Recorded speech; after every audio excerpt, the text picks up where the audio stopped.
tale. Hey, hey, there's an ogre, a small child too. I can see a garden with flowers blue, a king with a crown, 3 toads all around, wizards and witches all waiting for you.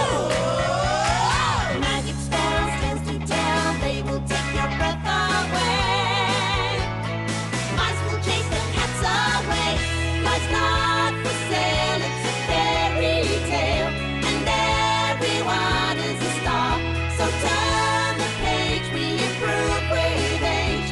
Have courage and you can go far. So seize the day, blow the clouds away, and spare the time if you can. Dreams can come true, and they will for you. For Anna, they already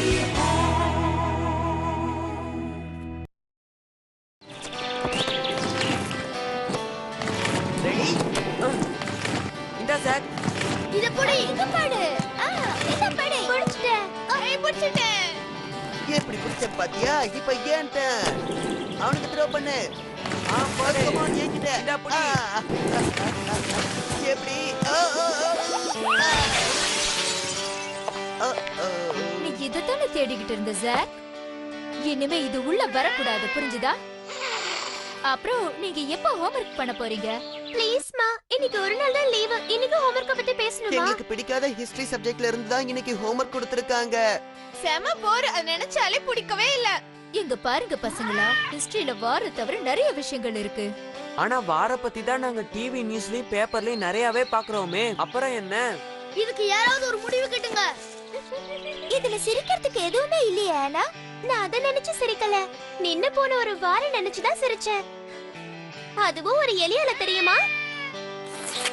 இந்த கதை ரொம்ப நல்லா இருக்கும்னு நினைக்கிறேன். கதை ஆரம்பியானா நம்ம கதை ஒரு அழகான ராஜா ராணியோட ஆரம்பமாகுது. அவங்க ரொம்ப நாளா வாரிசு இல்லாம இருந்தாங்க. ஆனா ஒரு நாள் அந்த ராஜா ராணிக்கு குழந்தை பிறந்து அவங்களோட குறை தீர்ந்துருச்சு. ராஜாவோட சூனியக்கார அக்கா காதுலயும் இந்த செய்தி விழுந்துச்சு. அவங்க ரொம்ப கெட்டவங்க, அதனால ராஜா அவங்கள ஊரை விட்டு ஒதுக்கி வச்சிருந்தாங்க. அவங்களுக்கு இந்த சந்தோஷமான செய்தி ரொம்ப கசப்பா இருந்துச்சு.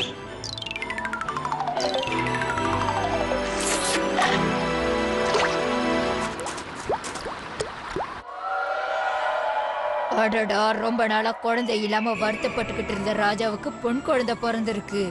இந்த நகரமே சந்தோஷமா இருக்கு. ஆமா, எல்லாரும் ரொம்ப சந்தோஷமா இருக்காங்க. சந்தோஷமா? தமிழ்ல எனக்கு பிடிக்காத ஒரே வார்த்தை சந்தோஷம். என்ன பிடிக்காத வார்த்தை சந்தோஷமா? ஆனா அவங்க ரொம்ப நாளா குழந்தை இல்லைன்னு வருத்தப்பட்டுக்கிட்டு இருந்தாங்க. பாவம். கொஞ்சம் நினைச்சு பாரு, நாமளும் அரண்மனைக்கு போய் அந்த கொண்டாட்டத்துல கலந்துக்கிட்டா நல்லா இருக்குல்ல? முடியாது. என்னோட நண்பர்களே, மகாஜனங்களே, எப்படியோ எங்களுக்கு ஒரு வாரிசு பிறந்துருச்சு. சமையலியன், நான் உங்களுக்கு ஒரு முக்கியமான வேலை வச்சிருக்கேன். நம்ம ஊர்ல இருக்கிற ஒவ்வொருத்தரையும் நீயே போயிட்டு இந்த விருந்துக்கு கூட்டிட்டு வரணும், புரிஞ்சுதா? யாரையும் மறந்துட கூடாது.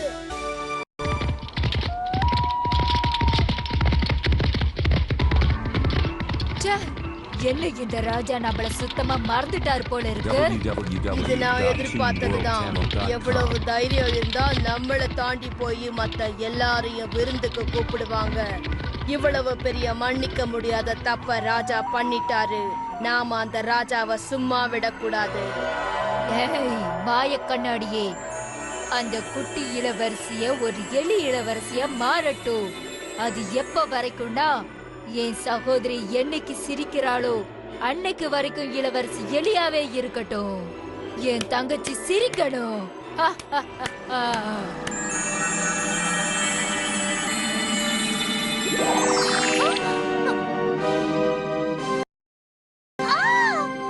என்னாச்சு? ஏன் இப்படி கத்துற? இங்க பாருங்க ராணி, நம்மளோட இளவரசி திடீர்னு எலியா மாறிட்டாங்க. என் பொண்ணு.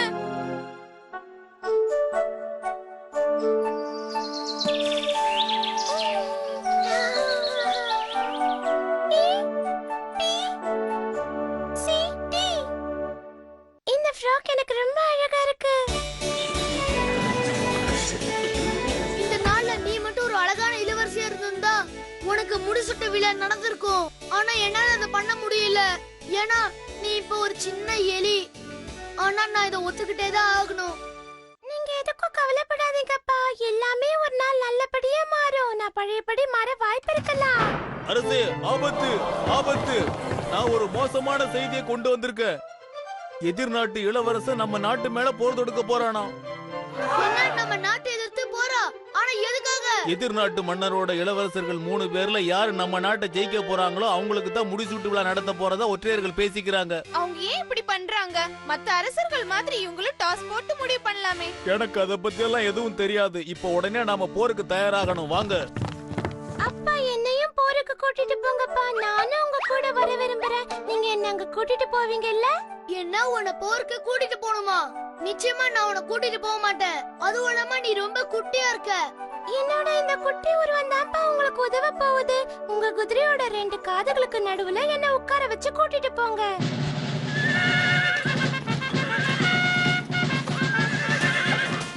அப்பா, சீக்கிரமா நம்ம படையை முன்னாடி போக சொல்லுங்க. போர் ஆரம்பிக்கிறதுக்கு உனக்கு அவ்வளவு அவசரமா? இல்லப்பா, நான் சண்டையை நிறுத்தத்தான் அவசரப்படுறேன்.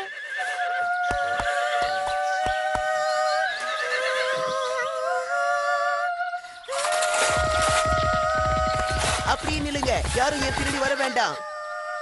ஓ, என்ன ஒரு அற்புதமான குரல். அரசே, இது யாரோட குரல்னு சீக்கிரம் சொல்லுங்க. அது என் பொண்ணோட குரல். அவதான் இவ்வளவு அருமையா பாடுறா. அவ எங்க இருக்கா? என் கண்ணிலே படலையே. எங்க இருக்கான்னு சீக்கிரம் சொல்லுங்க. அவ என் குதிரையோட தலைமையிலதான் இருக்கா. அரசே, நீங்க கிண்டல் பண்றீங்கன்னு நினைக்கிறேன். நான் உங்களுக்கு கிண்டல் பண்ணல, நான் உண்மையா தான் சொல்றேன். நான் எதுக்கு உங்ககிட்ட போய் சொல்லணும்? சரி, நீங்க சொல்றது உண்மையா இருந்தா நம்ம ஒரு ஒப்பந்தத்துக்கு வருவோம். உங்க பொண்ணை எனக்கு கல்யாணம் பண்ணித்தாங்க, இந்த போரை சமாதானமா முடிச்சுக்கலாம். என்ன, நீங்க என் பொண்ணை கல்யாணம் பண்ணிக்கிறீங்களா? அவ எப்படி இருந்தாலும் பரவாயில்லையா? இந்த மாதிரி ஒரு குரல் உள்ள பொண்ணு கழுத மாதிரி இருந்தாலும், பூனை மாதிரி இருந்தாலும், எலி மாதிரி இருந்தாலும் பரவாயில்ல. நான் அவளை கல்யாணம் பண்ணிக்கிறேன். எனக்கு உங்களை ரொம்ப பிடிச்சிருக்கு. நான் உங்களை கல்யாணம் பண்ணிக்கிறேன்.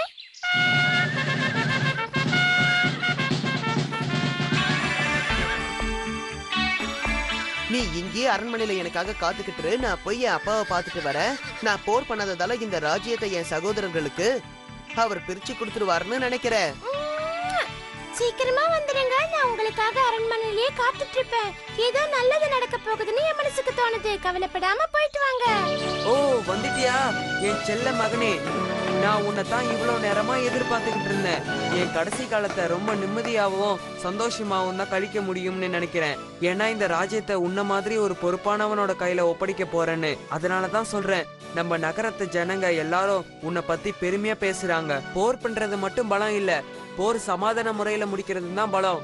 நீ அதை எப்படி சாதிச்சுன்னு எனக்கு தெரியல, ஆனா உன் சகோதரர்கள் முகத்துல பார்த்தாலே தெரியுது அவங்க போர்ல தோத்துட்டு வந்துட்டாங்கன்னு. அதனால இந்த ராஜ்யத்தை உன்கிட்டயே ஒப்படைக்கிறேன். அப்போ இது சரியில்லை. எங்களுக்கு இன்னொரு வாய்ப்பு கொடுங்க. உங்களை கெஞ்சி கேட்டுக்கிறோம். இருங்க, இப்ப வரைக்கும் நான் இந்த நாட்டோட ராஜாங்கிற பொறுப்புல இருக்கிறதால நீங்க கேட்ட மாதிரி இன்னொரு வாய்ப்பை தரேன். சரி, இந்த நாட்டை ஆள்றது யாருன்னு நான் யோசிக்கிறேன். ஆனா யாரு நல்ல உயர்தனமான துணியை கொண்டு வராங்களோ அவங்களுக்கு இந்த நாட்டை தரேன். என்ன, துணி எடுக்கிறது பொம்பளைங்க வேலையாச்சே? சரி, இதுக்கு நாங்க ஒத்துக்கிறோம்.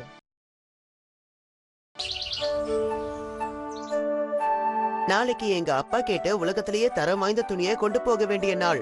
ஆனா நான் எவ்வளவு தேடியும் எனக்கு உயர்தரமான துணியே கிடைக்கல. எல்லாமே ரொம்ப சாதாரணமா தான் இருக்கு. சரி, கவலைப்படாதீங்க இளவரசே. எப்படி கவலைப்படாம இருக்கிறது? இதுக்கே கவலைப்படுறீங்க? நான் சொல்ற மாதிரி இந்த பெட்டி எடுத்துட்டு போய் உங்க அப்பா கிட்ட கொடுங்க. அவர் ரொம்ப சந்தோஷம். உன் அண்ணனுங்க நிறைய விலை உயர்ந்த துணிகளை கொண்டு வந்து குமிச்சிருக்காங்க. சரி, நீங்க என்ன கொண்டு வந்திருக்க சொல்லு. என்கிட்ட இதுதான்ப்பா இருக்கு. இத நீங்களே திறந்து பாருங்க.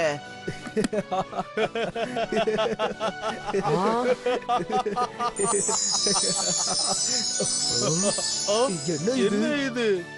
பாத்தீங்களா, மறுபடியும் உங்க தம்பி உங்களை ஜெயிச்சிட்டான். என்னோட பதவியை நான் அவனுக்கு தான் தர போறேன். அப்பா, அவசரப்படாதீங்க, ஒரு நிமிஷம் இருங்க. நாங்க 3 பேர் இருக்கிறதுனால நீங்க எங்களுக்கு 3 வாய்ப்பு தரணும். நீங்க சொல்றதும் சரியா தான் இருக்கு. இந்த தடவை உங்களுக்கு என்ன பரிசு தரது? எனக்கு புரிஞ்சிருச்சு. உங்க 3 பேர்ல யார் அழகான மனைவியை கட்டிக்கிட்டு வரீங்களோ அவங்களுக்கு தான் இந்த ராஜ்யத்தை ஆள்ற பொறுப்பை தர போறேன். இதுதான் கடைசி வாய்ப்பு, மறந்துடாதீங்க. என்ன இளவரசே, ஏன் இவ்வளவு சோகமா இருக்கீங்க?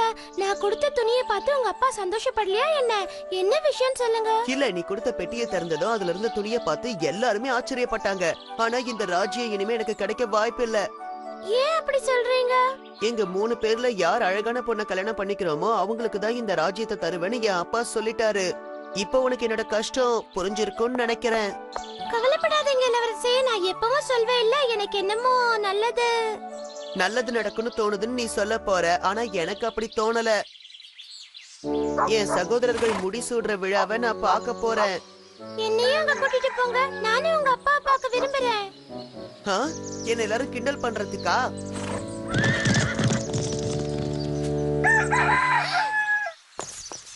சீக்கிரமா போ கோழி, வேகமா போ. இளவரசரை நாம பின்தொடரணும். வேகமா போ, அவர் போயிட போறாரு. சீக்கிரம் போ. நீ எதை வேடிக்கை பாக்குற? நான் என்ன பாக்குறேனா, ஒரு எலி கோழிய ஓட்டிக்கிட்டு போகுது. ஆமா, கோழி, நீ ரொம்ப மெதுவா போற. பேசாம அந்த நரி மேல ஏறி உட்காரு. இப்ப நீ எதை பார்த்து ஒரு எலி சிரிச்சுக்கிட்டு இருக்க? கோழிய ஓட்டுது, அந்த கோழி நரிய ஓட்டுது. நல்லா வந்து பாரு.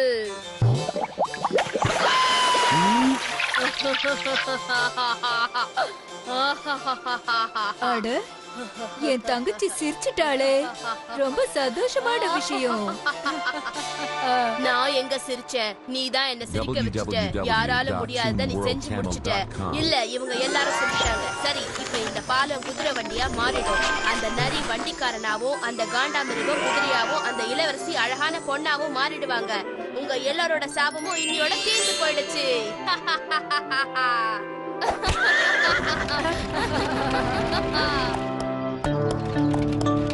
இன்னும் இங்கதான் இருக்கீங்களா?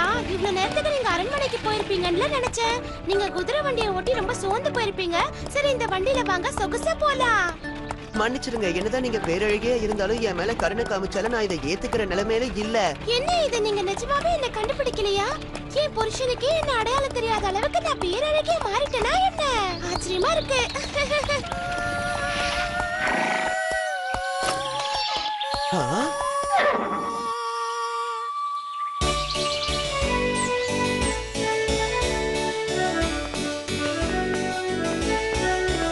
வாவ், இவ்வளவு அழகான ஒரு பொண்ணை நான் இது வரைக்கும் பார்த்ததே இல்ல. இப்படிப்பட்ட உலகலையை கல்யாணம் செஞ்சுக்கிட்ட என் சின்ன பையனுக்கு தான் இந்த ராஜ்யத்தை ஆடுற பொறுப்பை தர போறேன். அதுல சந்தேகமே இல்ல. ரொம்ப நல்லா இருந்தது இல்ல? அந்த இளவரசர் எலிய பார்த்து ரொம்ப அப்செட் ஆயிருந்திருப்பார். நிஜமாவே கதையோட திருப்பு முனை ரொம்ப சுவாரஸ்யமா இருந்துச்சு. நான் இதை எதிர்பார்க்கவே இல்ல.你们在这儿呢，我需要你们帮我做件事。做什么？我做了可口的点心，就在厨房里。